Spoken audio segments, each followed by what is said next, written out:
Hello everyone, thank you for coming. My name is Ashish Dubey and I'm delighted to be here today and speaking with you all. The subject of my speech, as you just heard, is very ambitious. So to meet that ambition, it's going to take a bit of a journey. Bear with me, and with each section, everything will become more clear. To start, I'd like to ask you all a question. You're a citizen of a country. You pay taxes and obey the law. What do you get in exchange for doing so? What does your government owe you in return? What, if anything, do you get in return? The expectations of government vary wildly from place to place and from person to person. But really, we all have an answer to what we consider the responsibility of government. Perhaps you would say that its primary obligation is to define and protect our rights. Or maybe you might say its responsibility is foremost in collective efforts, like preventing education or healthcare. Some would ask me to include economic controls, like preventing corporate pollution or monopolies, while still others of you would say that attracting jobs and pushing for growth is the only economic priority. As you can see, the answer to my question has very quickly become very complex. It has started to encompass what makes politics politics, full of friction and conflict, the things that make the subject annoying for some people or fun for others, like myself and I imagine most of my colleagues at Sciences Po. There is a name for this, something that describes the answer to my question, describes the list I just gave. It's the name for the trade-off, the charter that makes up society, the deal we agree to as people and nations. I, like many before me, would call it a social contract. That was the term made famous by the Frenchman Jean-Jacques Rousseau. Of course, some of you in the audience here at Sciences Po are feeling a bit of internal pain hearing that word, as memories of your 1A political institution classes come flooding back. But really, the term fits quite well. We, as people, have inherent beliefs in our relationship with the world around us. And because we are human, resourceful and rational creatures, they tend to fall into patterns of binary exchange, of expectations and fulfillment, of a contract, literal or metaphorical. Today I'm going to discuss that idea of a social contract, but I'm doing it to get at the core of the idea, not its semantics or its place in academia. I want to explore the social contract with you all, foremost because I believe that it's a powerful thing, that the influence and potential of our social contract isn't realized, and that our unknowing adherence to it has prevented our solutions to the problems that plague us, limited our willingness to experiment. I make this speech not to convince any of you of a certain political position or opinion. I'm speaking on the social contract foremost because I believe in its unique potential, and I believe that the power to change and adapt for the grave challenges to come lie in our ability to rewrite that contract in a way. But now I'm going too fast, so let's start back from the beginning. First, I think it's necessary to show an example of a social contract to clarify what I mean when I refer to them. Despite all the disagreements, there are some pre-existing ideas for what social contracts are or what they ought to be like. The most famous social contracts are one that you already know. The American Declaration of Independence internationally and the Déclaration des droits de l'homme here in France offer their own partial definition of what we should expect as citizens and from governments. Thomas Jefferson wrote that we are endowed with certain inalienable rights, that among these are life, liberty, and the pursuit of happiness, that governments are instituted among us to protect those rights, and that whenever any form of government becomes destructive of those ends, it is the right of the people to abolish it. In short, and for the non-politically inclined, our inheritance in these documents has told us that people have a right to life, freedom, and a chance to be happy, and that a government's job is to ensure that no one takes those rights away from you. Pour mon cher public français, nous pouvons également discuter de l'article 2 de la Déclaration. C'est dit que le but de toute association politique est la conservation de droits naturels et imprescriptibles de l'homme. Cela semble assez similaire, non? Those ideas, the protection of inalienable rights, the promotion of the pursuit of happiness, these ideas still form the basis of the tools and rhetoric we use to answer more or less all civic questions today. Whether we admit it or not, whether we see it or not, these ideals are still used to form the basic of our public lives. That kind of consensus is what forms a social contract. And it's important because it's often only in the service of those values that many governments feel able to act. So knowing that legacy, the kind of social contracts we've inherited, why am I saying that we need to at least consider the future? Let's explore that now in our second section, the failure of the social contract and the problems that define our present. For the last near 20 years, I imagine you've constantly heard everyone around you speak of unprecedented issues. And to me at least, there are three problems that define the 21st century by our inability to solve them: income inequality, political polarization, and climate change. I point to these three issues in particular not because they are unquestionably the biggest or anything, but because they attract a specific kind of attitude from people that demonstrate a worrying trend in modern governance. The attitude and the trend that has followed it is the idea of inescapability. These problems are seen as inescapable, like ghosts that haunt us but that we can do nothing about. Why? I believe that it's because despite being the connected, defining problems of our time, when exploring them systematically, we see in their resilience what I will argue is the true failure of the social contract. So let's do that. Here are some very basic trends for the societies we're in right now. Productivity and GDP have grown incredibly in 40 years. This is fantastic and a great triumph. But this growth, especially by the virtue of what caused it, brought a myriad of problems. So after seeing growth measured in the most numerical ways, here it is in the most human of ways. This graph shows a very different side of the story for the last 40 years.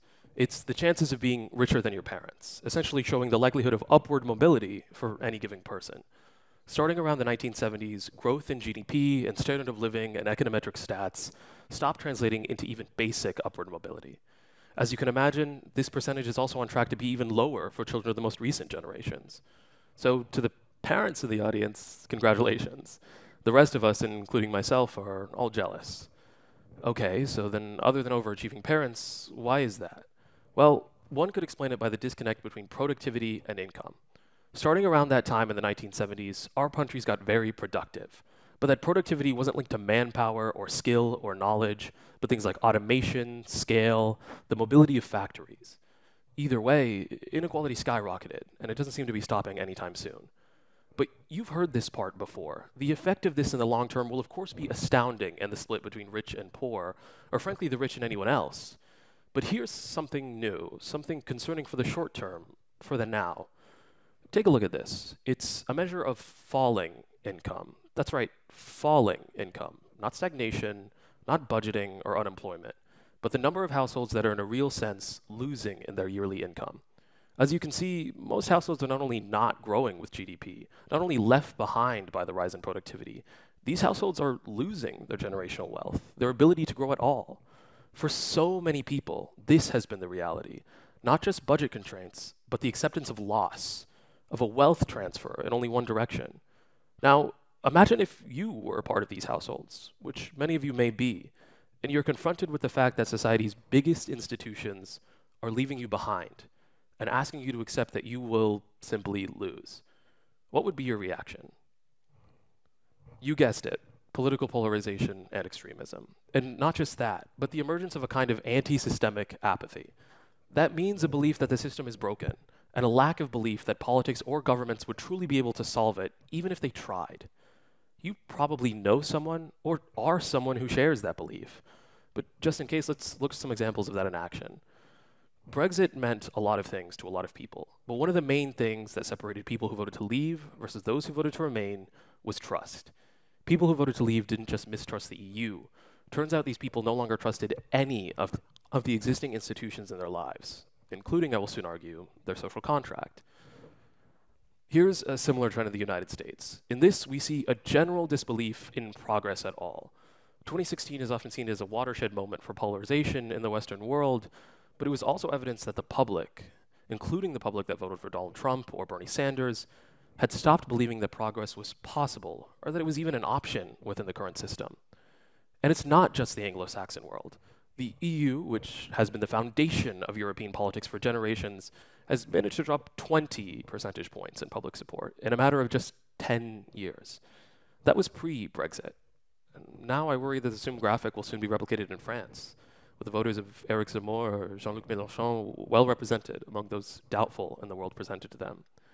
This is a wave of changing opinion, not just towards populism, not just towards anger, but towards apathy, towards a lack of belief.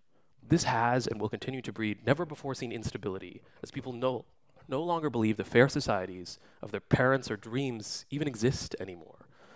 In many ways, it's hard to blame them. After all, the faults of our current system are not just in its inability to create a fair or civil internal society, but also its inability to deal with external issues. To demonstrate that, I'd like to cover an issue near and dear to many of my own age, and that's climate change. Contrary to many people's belief, we do not fail to adequately address climate change because we do not believe in it. Even in a country viewed as at best eco-neutral, like the US, 65% of people think that government should be doing more about climate change. That kind of consensus is rare in a democracy. No, the failure comes in this second number. Only 25% believe that they actually are.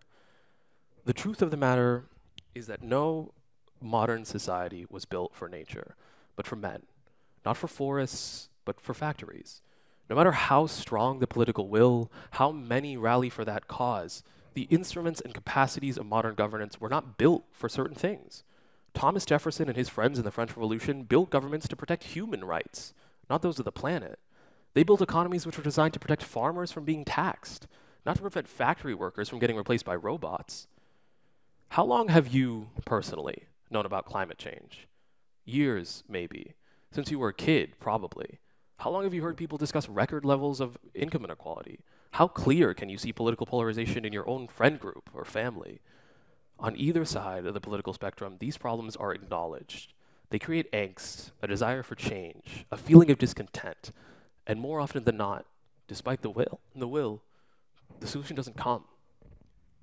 We've come to accept this kind of thing as normal, that despite discontent, solutions don't come so easily. But in this, we are mistaken. The reason will isn't turning into real solutions is that we are only directing that desire through the pre-existing tools and capabilities that we imagine our societies to have.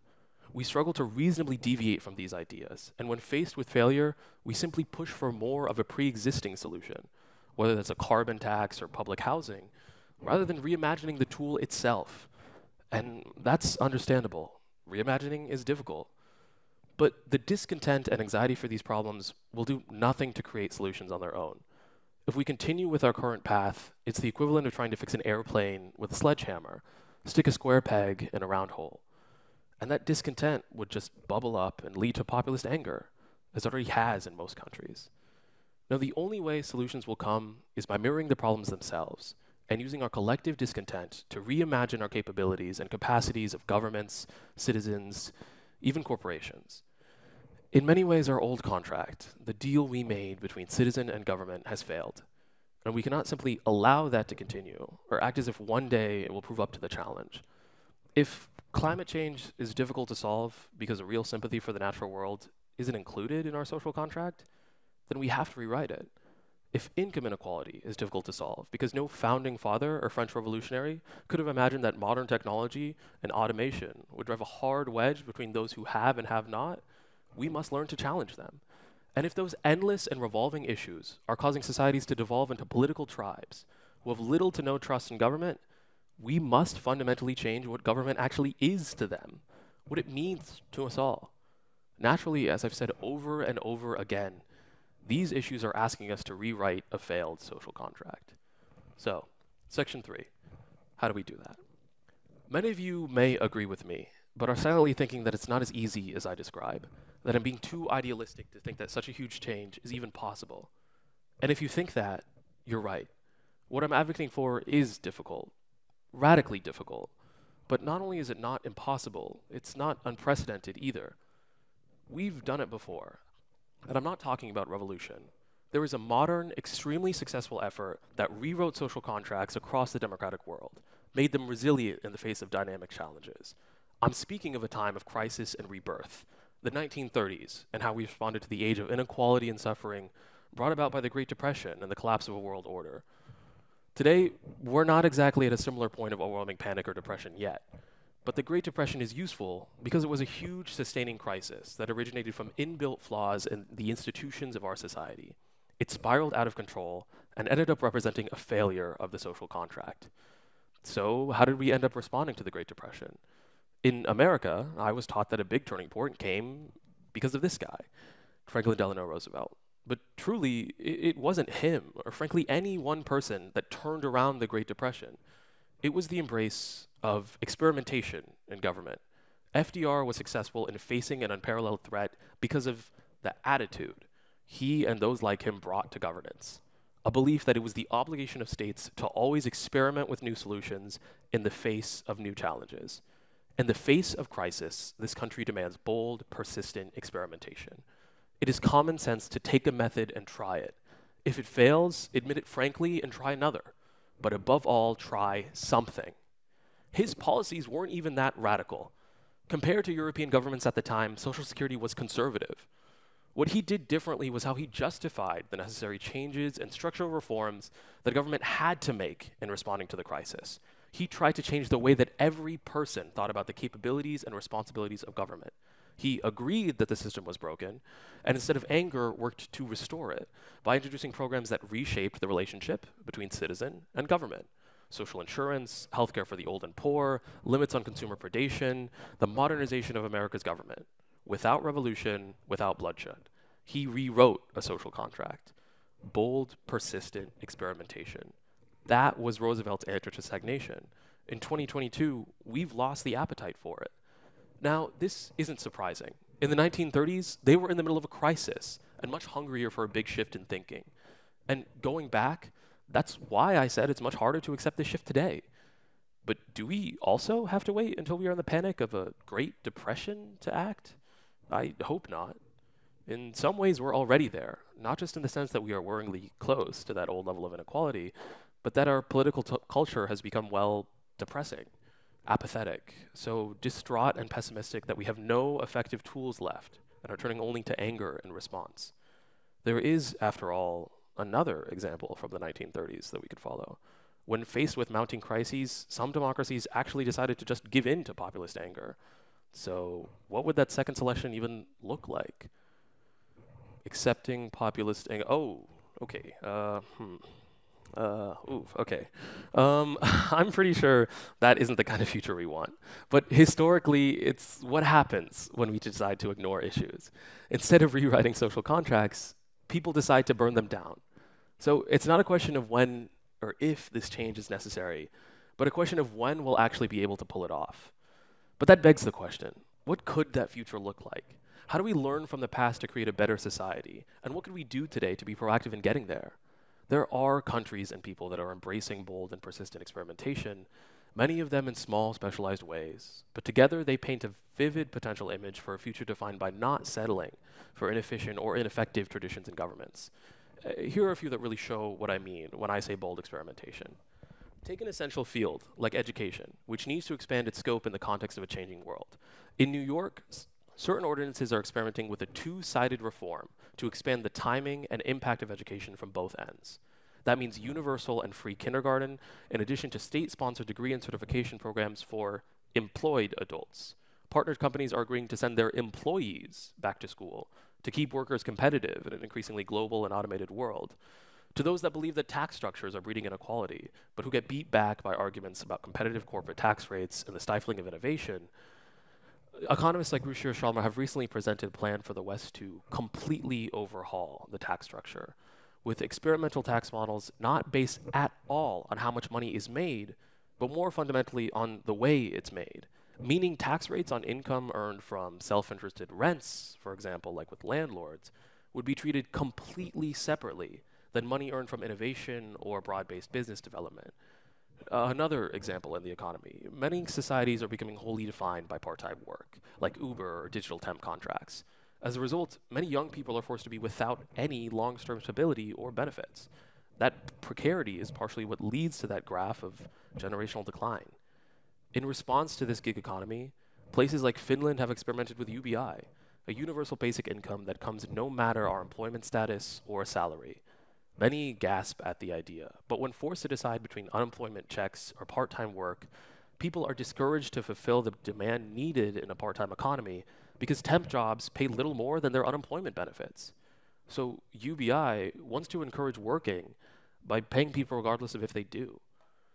Many of you will naturally consider these ideas too radical, that we aren't ready for it or that it isn't the right time. And that's fine. There are downsides, potential and actual, in all these ideas. Is lifelong education simply a waste of time? Will new tax models just bring in new corruption? Will a person who receives basic income still look for work? We don't know the answer to those questions, but the only way to find out is by testing these ideas, adapting them, and testing again. No matter your opinion on these policies, the only way to actually evaluate them is to embrace experiment-based governance and not shy away from trying out not only new tools, but whole new theories of governance.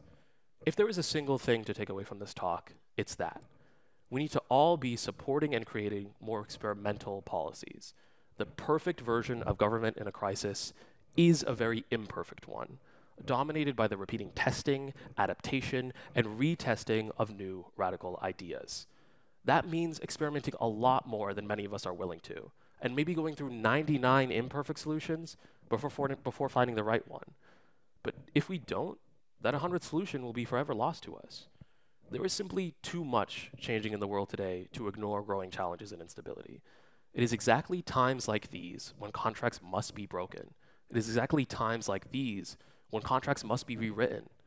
To quote Winston Churchill, problematic as he is, a catastrophe is too good of an opportunity to waste. In many ways, we are also pressured by the fact that if we do ignore the potential of experimentation and reform, there are plenty who won't.